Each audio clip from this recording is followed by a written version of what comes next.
Just because you haven't achieved the bigger goal doesn't mean you can't reward yourself along the way. Hi everyone, and welcome back to my channel. For those of you who don't know me, my name's Amelia Ann, and for the month of December, I am posting new videos every Sunday, Wednesday, and Thursday. Today's video, I am going to be going over 5 tips to help you achieve and stick to your New Year's resolutions in 2022. I absolutely love this time of year. I love goal setting and achieving them and working through them and just all of that. I literally think this is like one of my hobbies. So I wrote down some things that have helped me to hopefully help you. The first tip is to plan ahead of time. It's more than just reading or listening to someone talk about tips and tricks. It is really writing down what you want to achieve and then the tactics and strategies that are going to get you there. So if I say I want to work out and then like that's it, and I don't write it down and it's just like in the back of my head, well, I'm probably not going to, like maybe for the first few months, but then it's definitely going to dwindle out. I think it's like 80% of New Year's resolutioners wind up giving up on their goals by March. And I truly think it's because of just poor planning. So in order to combat that, I would say, okay, you know, the goals to work out. Maybe my real end goal is in September, there's a marathon. I want to run this marathon. So I have 9 months to prepare, which is a long time. And so I'm going to start off by maybe looking at some marathon training programs that I can implement into my own life, reading more articles about how to best prepare yourself for running a marathon, the gear that you need to do that, memberships to gyms, all of this. Planning ahead is just a great way to set you up for success because you already have it written into your day instead of saying like, oh wait, like today's Wednesday, when am I going to work out? Like, no, I already have it written. Okay, from 5 to 6, I'm gonna go to the gym. This will go into number 2, which is to set small and specific goals. Working out is a very general one and can mean a bunch of different things. It can mean kickboxing, it can mean yoga, it can mean just taking a walk around the block. So saying that these are the things I want to do and breaking them up into smaller increments will just make it more digestible and kind of easier for your mind to wrap around. Because if I think of running 26 miles tomorrow, it seems like an impossible feat. But if I break it up by saying like, okay, so for the first 2 weeks of January, I am just going to run 1 mile every other day. That's very easy for me because I know I'm physically capable of running 1 mile. Every other day doesn't make it sound too much. It gives my body enough rest time. And for the first 2 weeks, it allows me to ease into the program. And then maybe the next 2 weeks, I can bring it up to 2 miles or 3 miles, you know, whatever it is. But making sure that when you write out your calendar, when you're planning ahead, you say, okay, I'm going to go to Pilates at 6 p.m. at LA Fitness. And then on Wednesday, I'm going to run 2 miles on the trail that's near my house. And then on Friday, I just want to do yoga. Now, obviously life might get in the way and you might not make all these things, or you might need to rearrange times. That is also okay, but still having it written down and just knowing what you are going to do, you're more likely to stick with it. Number 3 is to reevaluate your past failures. Of course, in 2022, we want to think positively and look forward, but sometimes we just need to look towards the past a little bit to make sure we're not making the same mistakes. I think it's Einstein's quote that says if you repeat the same mistakes over and over again, that's like the definition of insanity.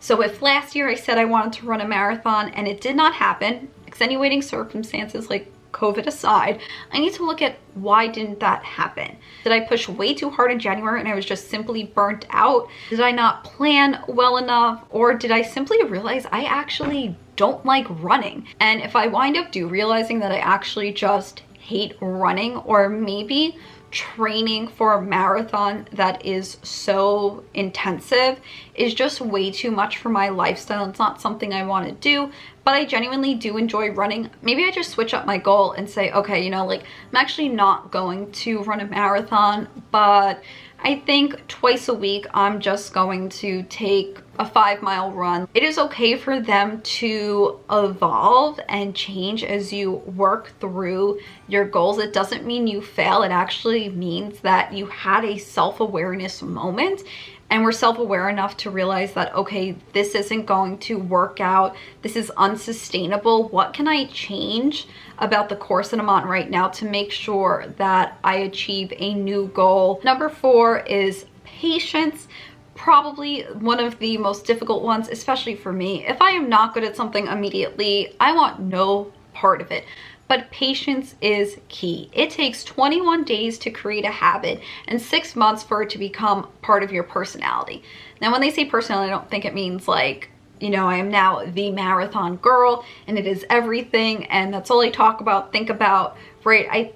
They just mean that it will become kind of part of your routine and you won't have to push yourself as hard every single day to motivate yourself to do the work that needs to be done. Also, with patience, I think it's important to remind yourself why you are doing something. Purpose-driven goals are probably a bit harder because it requires you to dig a bit deeper and really look inside yourself, but you're more likely to stick with them rather than when it's just something on the surface. So for the marathon one, why would I want to do that? I think running a marathon is a huge accomplishment and I want to push myself and challenge myself and like break outside my barriers. And that is a lot deeper than just saying I want to run 26 miles. And then along the way, when I achieve little milestones, because right, it's run mile by mile. And okay, in March I signed up for a 5K, and after I complete that 5K, maybe I'll buy myself like a new pair of running shoes. And then okay, I'm gonna run like a 10K in June, and after that I'm gonna buy myself like a new fitness watch. Just because you haven't achieved the bigger goal doesn't mean you can't reward yourself along the way. Especially if you're a reward-driven person, it's okay to treat yourself and buy yourself nice things or take yourself out to a nice lunch, you know, whatever it is. It will help you kind of like stay motivated and gives you little things to work towards. Again, as I said, the thought of running 26 miles 9 months from now seems impossible, but being able to say like, oh yeah, like, okay, I think I can get to a 5K in March, and after that, I'm gonna buy myself this cute little thing is a lot more manageable. Number 5 is to have a support system. So this can be as simple as finding someone to work out with, joining a Facebook group of other people who just got into running, and you can share tips and tricks and little motivational quotes. You can also join running groups that are in your town, or you can just simply tell your friends and family what your goals are and maybe ask them to check in with you at least once a week. Maybe ask them to show up to that 5K, 10K marathon, wherever you are. I think it's a lot easier to lie to ourselves about how much progress we're making or what we're doing to achieve it. But when you've told people and they're expecting an end result and you don't deliver, it's a bit more difficult to lie.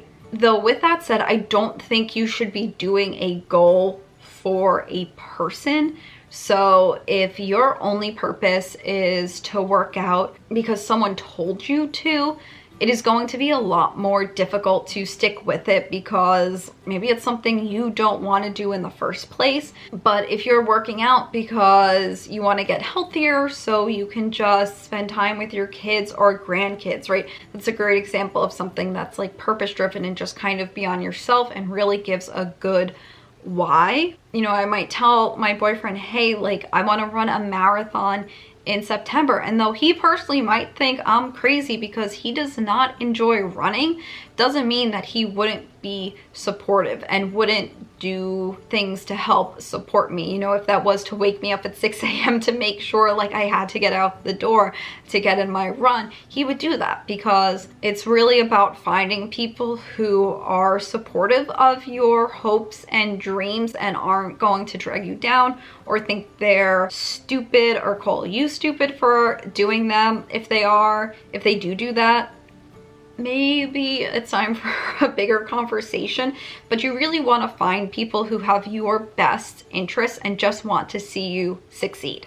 All right, so that wraps it up for my 5 tips and tricks to help you achieve your New Year's resolutions. If you have any others, please leave them in the comments below. I'd love to know your New Year's resolutions. I am doing a video on mine, so be sure you subscribe if you are interested in goal setting. I just want to leave off by saying that it is okay to fail. Just because you didn't reach something, you know, by the end of 2022 doesn't mean that you were a failure. Life completely gets in the way of a lot of things. Just giving yourself a small challenge throughout the year is just going to help you grow in your personal development. So again, I hope you enjoyed this video. Thank you so much for watching. Be sure to give this video a thumbs up if it helped you, and I will see you in the next one. Bye.